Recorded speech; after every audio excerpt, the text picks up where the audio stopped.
आप लोगों को ट्रेनिंग के सेशन में खुशामदीद। अभी जो गुफ्तगू होगी वो आपकी जो निजी ज़िंदगी है, ज़ाती ज़िंदगी है, उसकी बेहतरी, फलाह, तरक्की के लिए होगी। अच्छा, आपने ये सारी गुफ्तगू बड़े गौर से सुननी है। आपसे मैं सवाल पूछना चाहता हूँ कि ज़मीन पर एक जो इंसान है, एक जो फ़र्द है, ख्वाह वो मर्द है या औरत, उसकी उम्र कितनी होती है, स्पेशली पाकिस्तान में? 50 से ऊपर चले जाएं, 60 या 70। जो हमारे यहाँ उम्र का तनासब है वो कितना है जी? 70 साल, 60 साल, 65 साल, ऐसा ही है। अगर मैं आज जिक्र करूं अपने ख़ानदान का और उसमें जितनी पीढ़ियां गुजरी हैं, जितनी नस्लें गुजरी हैं, जिनका मुझे याद है, तो वो मेरा ख्याल मैं परदादा से आगे अपनी जो ख़ानदान की पीढ़ियां हैं उनको गिन नहीं सकता।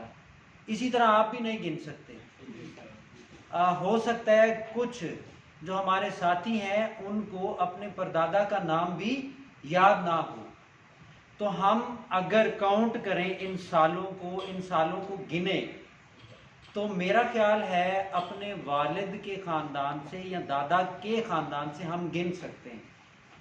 तो दादा के ख़ानदान से गिने तो अगर 70 साल उनके आप जमा करें, 70 साल अपने वालिद साहब के ख़ानदान के गिने, फिर 70 साल अगर अल्लाह करे हमारी ज़िंदगी हो तो हम अपने गिन सकते हैं। तो इन तीनों पीढ़ियों के सालों को, इन तीनों ख़ानदानों के सालों को, इन तीनों नस्लों के सालों को अगर हम जमा करें तो ये कितने साल टोटल बनते हैं आपके ख्याल में? 210 साल। 210 साल हम ज़मीन पर गुजार चुके हैं या तीसरी हमारी जनरेशन गुजार रही है, ऐसा ही है।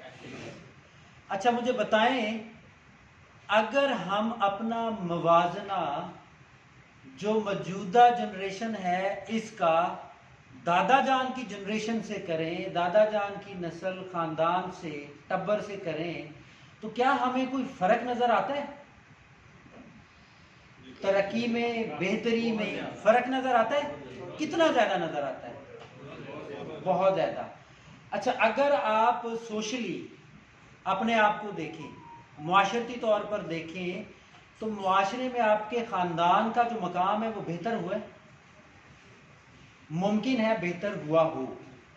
जो हमारे दादा जान हैं उनके ख़ानदान से, यानी कि हमारे ही दादा जान के ख़ानदान से अगर हम मौजूदा अपने ख़ानदान का मुवाजना करें तो माशरती तौर पर हम बेहतर हुए हैं। इसी तरह तलीमी तौर पर देख लें कि उस वक्त तलीम कम थी, आज ख़ानदानों में तलीम का मेयार बेहतर है। इसी तरह आप माली तौर पर देख लें, उस वक्त हमारे पास जो असासे थे, जो पैसे थे, जो प्रॉपर्टी और जायदाद थी, जो ज़मीन थी या कारोबार या नौकरियां थी, वो शायद इस हद तक नहीं थी। तो आज हालात क्या हैं? बेहतर है। इसी तरह अगर आप सियासी तौर पर देख लें तो भी काफ़ी ज़्यादा बेहतरी आई है। आज हम वोट कास्ट करते हैं, आज हम अपने सियासी लीडर का इंतखाब करते हैं और हमें शऊर है कि हमने पाकिस्तान की हुकूमत के लिए कौन से लीडर का इंतखाब करना है। अब हालात कुछ बदल गए हैं। इसी तरह अगर आप रूहानी ज़िंदगी में देखें तो आज रूहानी ज़िंदगी के हवाले से भी हमारी ज़िंदगियां काफ़ी बदल चुकी हैं। हम जानते हैं सोशल मीडिया के दौर में कि कुरान मजीद हमारे पास कैसे मौजूद है, सॉफ्ट में मौजूद है। हम जहाँ कहीं भी जाएं तो हम कुरान मजीद की आयात मुबारका का मुतालिया आराम से कर सकते हैं। अच्छा, दूसरों को अहादीस के मुतालिक पैगाम दे सकते हैं। तो आज अगर देखें तो जो हमारी ज़िंदगी है इन तमाम पहलुओं में बहुत बेहतर है। अगर हम अपना मुआवजना हमारे जो पिछले 2 खानदान गुजरे हैं उनके साथ करें तो बेहतर है। लेकिन अगर हम क्रिटिकली इनको देखें, थोड़ा अपने सफ़र को तनकीद की आंख से देखें, तो हमें अंदाज़ा होगा कि हमें बहुत ज़्यादा जोर लगाने की ज़रूरत थी। जो हमने ख्वाब देखा था, जो हमने चाहा था, वैसा नहीं हुआ। हो सकता है हमारे दादा जान का ख्वाब बहुत बड़ा हो, मुमकिन है हमारे वालिद का ख्वाब बहुत बड़ा हो कि हमने माली तौर पर मुस्तहकम होना है, तलीमी तौर पर हमने बहुत बेहतर होना है, रूहानी तौर पर हमने तरक्की करनी है, मुआशरती तौर पर हमने बहुत मजबूत होना है, सियासी तौर पर हमने अपना लोहा मनवाना है। लेकिन उस रफ्तार के साथ हम अपने ख्वाब को हासिल नहीं कर सके। तो आज हमें खुद को परखने की ज़रूरत है, जानने की ज़रूरत है और अपनी सोच, अक्ल, हिकमत, दनाई और फहम में तब्दीली लाने की ज़रूरत है, ताकि हम उस अधूरे ख्वाब को हासिल कर सकें जो हमारे बड़ों ने देखा था। क्लैपिंग।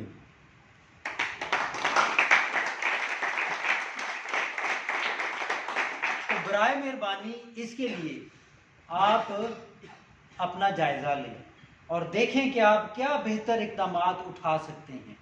आप में से बहुत सारे साथी अभी नौजवान हैं, कुछ जो हैं वो कह लें कि दरमियानी उम्र के हैं, मिडिल एज के हैं, और कुछ जो हैं वो थोड़े ज़्यादा उम्र के हैं। लेकिन किसी को भी नाउम्मीद होने की ज़रूरत नहीं है, परेशान होने की ज़रूरत नहीं है।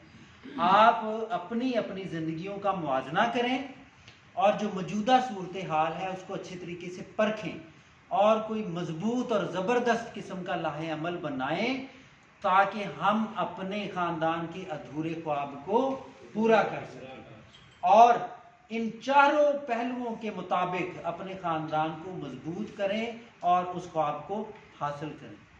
ये आप लोगों के लिए मेरी दुआ है कि अल्लाह ताला इसमें आपको कामयाबियां अता करें। और आपसे गुजारिश है कि मेरे लिए भी दुआ करें, ताकि मैं भी इस ख्वाब के लिए उतनी ही मेहनत करूं जितनी नसीहत मैं आपको कर रहा हूं, ताकि मिलजुल करके हम पाकिस्तान के लिए कारआमद शहरी बन सकें और उसका असर डायरेक्ट हमारे ख़ानदान पर भी पड़ेगा जब हम अपने ख्वाब का ताक़ुब करेंगे।